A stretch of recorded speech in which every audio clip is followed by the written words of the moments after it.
Hey guys, it's Looch. Oh, nerd alert. What do I like more than rock and roll? Not pugs. Yes, pugs, cats, everything. Rock and roll photography.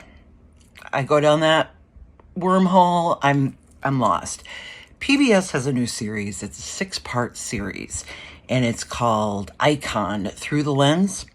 It's essentially a documentary that was made for me. It's the most iconic photos and a little history with the photographer, if that person is still alive, and most of them are.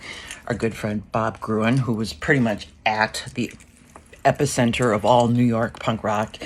But every iconic photo you've seen, and it goes up through, modern times. So there's photos that, photographers I'm learning about. Now I'm going to probably try to chase the books down and everything. But it is interesting to hear the photographer talk about each individual's process, each individual's spirit and idea of what they're trying to capture. I feel like I'm documenting musical history. What I do is a form of music. It's just music for the eyes. Especially for live music photography, they go into the whole now. You can only take photos during the first 3 songs, which is crazy because why wouldn't you almost say, how about if you take photos of the last 3 songs when everybody's sweating and looking kind of real?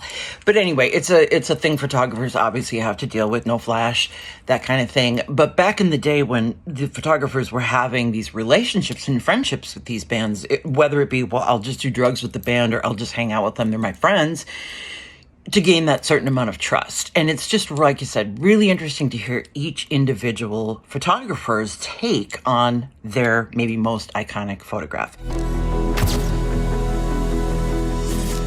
Music photography is like the music itself. It's part of our cultural heritage. It's part of our shared identity as a people. Besides the music itself, these photographs are the most important visual document of these musical artists. It's a 6-part series on PBS, Icon. Wow.